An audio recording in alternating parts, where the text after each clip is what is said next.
Spiritual देव ज्ञान। नमस्ते प्रिय भक्तों, आज हम पितृपक्ष श्राद्ध कैसे करते हैं, उनकी विधि और महत्व के बारे में आपको इस वीडियो में संपूर्ण ज्ञान देंगे। पितृपक्ष को श्राद्ध पक्ष और महालय के नाम से भी जाना जाता है। पितृपक्ष में अपने पूर्वजों का श्राद्ध कर्म करने उनका आशीर्वाद पाए। जानिए पितृपक्ष में कौन सा श्राद्ध किस दिन करें, श्राद्ध करने की विधि, नियम और महत्व। आपको पूरी जानकारी इसी वीडियो में हम दे रहे हैं। तो प्रारंभ करते हैं। भाद्रपद महाभादो की पूर्णिमा से पितृपक्ष का आरंभ होता है और आश्विन माह की अमावस्या के दिन पितृपक्ष समाप्त होता है। हिंदू धर्म में मनुष्य जन्म से लेकर मृत्यु तक विभिन्न संस्कार और रीति रिवाजों की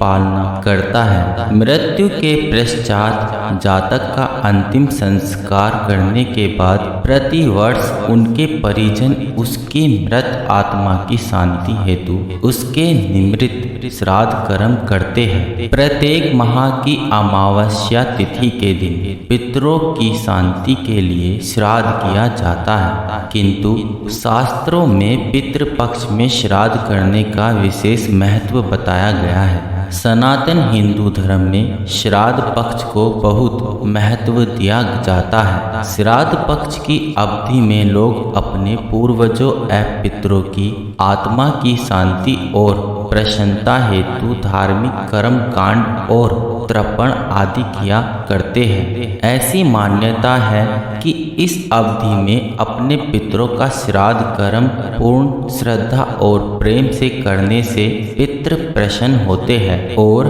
अपने परिजनों को आशीर्वाद प्रदान करते हैं। इस वर्ष पितृपक्ष 29 सितंबर 2023 दिन शुक्रवार से प्रारंभ होकर 14 अक्टूबर 2023 शनिवार के दिन समाप्त होगा। माना जाता है धार्मिक शास्त्रों के अनुसार मनुष्य को अपने पूर्वजों की आत्मा की शांति के लिए पितृपक्ष में उनके निमित्त श्राद्ध कर्म और तर्पण करना चाहिए।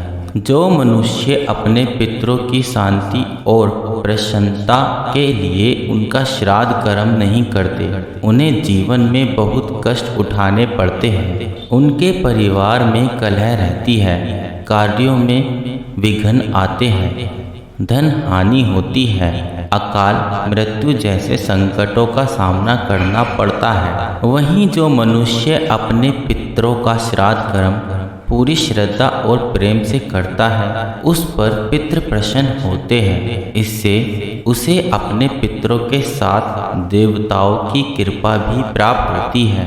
पितृपक्ष में विधि अनुसार श्राद्ध कर्म का पालन करने से पितृ प्रसन्न होते हैं। घर परिवार में सुख शांति बनी रहती है, कार्य सुगमता से पूर्ण होता है, धन संपत्ति में वृद्धि होती है, मान सम्मान में बढ़ोतरी होती है, वंश की वृद्धि होती है, पितरों की प्रसन्नता और उनका आशीर्वाद प्राप्त होता है। साथ ही जातक को पितृ ऋण से मुक्ति मिल जाती है। तो जानते हैं श्राद्ध करने की विधि। हिंदू धर्म में पितरों की शांति और संतुष्टि के लिए पितृपक्ष में श्राद्ध कर्म की विधि इस प्रकार है। जिस तिथि के दिन आपके पूर्वज का निधन हुआ हो, पितृपक्ष में उस तिथि के दिन उनका श्राद्ध कर्म करें। यदि संभव हो तो श्राद्ध कर्म ज्येष्ठ पुत्र पौत्र के द्वारा कराया जाना चाहिए। श्राद्ध के दिन प्रातःकाल स्नान आदि नित्य क्रिया से निवृत्त होकर स्वच्छ वस्त्र धारण करें। फिर कुश घास से निर्मित अनकुठी पहने, जौ के आटे, तिल और चावल से एक गोलकार पिंड बनाकर पिंडदान करें। फिर ये वांधवा वांधवा वाये न जन्मी वांधवा ते तृप्ति मखिलायन्तु यस्य माततो अल्वाक्षासी। इस मंत्र का जाप करें किसी योग्य ब्राह्मण के द्वारा दोपहर के समय हवन व पूजन का आयोजन करें। भोग के लिए खीर पूड़ी के साथ मृतक की पसंद के पकवान बनाएं। इसके बाद जो भी पकवान बनाया हो भगवान को भोग लगाएं, फिर अग्नि जिमाएं।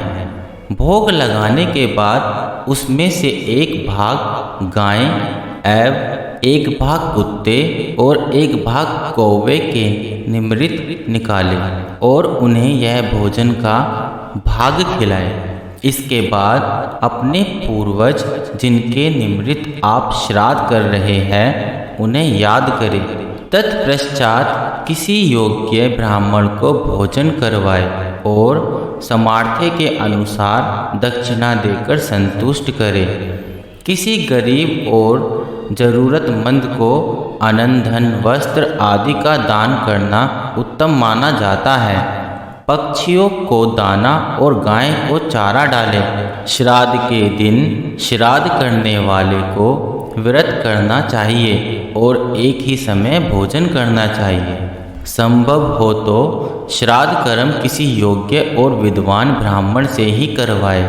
यदि किसी को आपने पूर्वजों की मृत्यु की तिथि के विषय में कोई संशय हो तो वो आश्विन मास की अमावस्या, जिसे सर्वपितृ कार्य अमावस्या भी कहते हैं, उस दिन उनका श्राद्ध कर्म कर सकता है।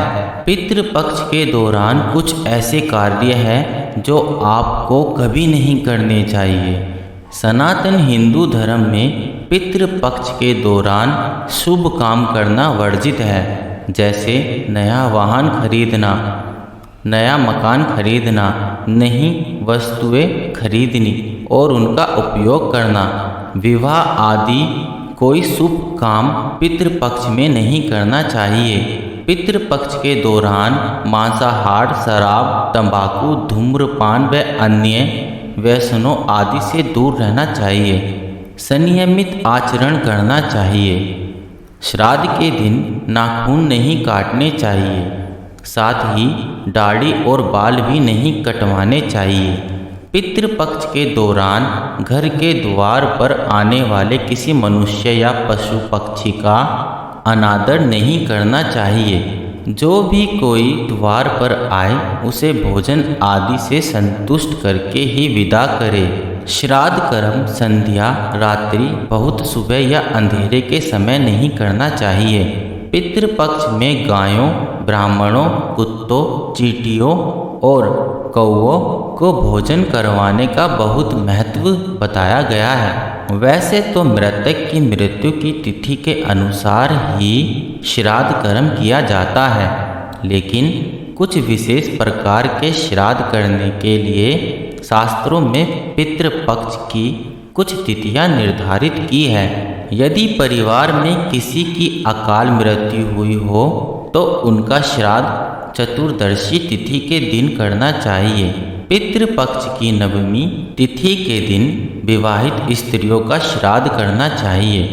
इसी तिथि को माता के श्राद्ध के लिए भी शुभ माना जाता है। पितृपक्ष की द्वादशी तिथि के दिन सन्यासी पितरों का श्राद्ध किया जाना चाहिए। आश्विन माह की शुक्ल पक्ष की प्रतिपदा तिथि के दिन नाना नानी का श्राद्ध करना चाहिए। पितृपक्ष की पंचमी तिथि के दिन अविवाहित जातकों का श्राद्ध करना चाहिए। जिनकी मृत्यु की तिथि ज्ञात न हो उन सभी लोगों का श्राद्ध आश्विन मास की कृष्ण पक्ष की अमावस्या अर्थात सर्वपितृ अमावस्या तिथि के दिन किया जाना चाहिए। पितृपक्ष श्राद्ध की ये तिथियां हैं। 29 सितंबर 2023 को पूर्णिमा श्राद्ध, उसी दिन प्रतिपदा तिथि श्राद्ध है। 30 सितंबर 2023 को द्वितीया श्राद्ध है। 1 अक्टूबर 2023 को तृतीया श्राद्ध है। 2 अक्टूबर 2023 को चतुर्थी श्राद्ध है। 3 अक्टूबर 2023 को पंचमी श्राद्ध है। 4 अक्टूबर 2023 को षष्ठी श्राद्ध है। 5 अक्टूबर 2023 को सप्तमी श्राद्ध है। 6 अक्टूबर 2023 को अष्टमी श्राद्ध है। 7 अक्टूबर 2023 को नवमी श्राद्ध है। 8 अक्टूबर 2023 को 10वीं श्राद्ध है। 9 अक्टूबर 2023 को एकादशी श्राद्ध है। 11 अक्टूबर 2023 को द्वादशी श्राद्ध है। 12 अक्टूबर 2023 को त्रयोदशी श्राद्ध है। 13 अक्टूबर 2023 को चतुर्दशी श्राद्ध है। अंतिम और आखिर का 14 अक्टूबर 2023 को अमावस्या श्राद्ध है। प्रिय भक्तों, पितृपक्ष श्राद्ध से सभी महत्वपूर्ण जानकारी आपको इस वीडियो में पूर्ण दे दी गई है। कृपया आप इसको अच्छे से सुने और जो आपसे गलतियां हुई हो उनको सुधारें।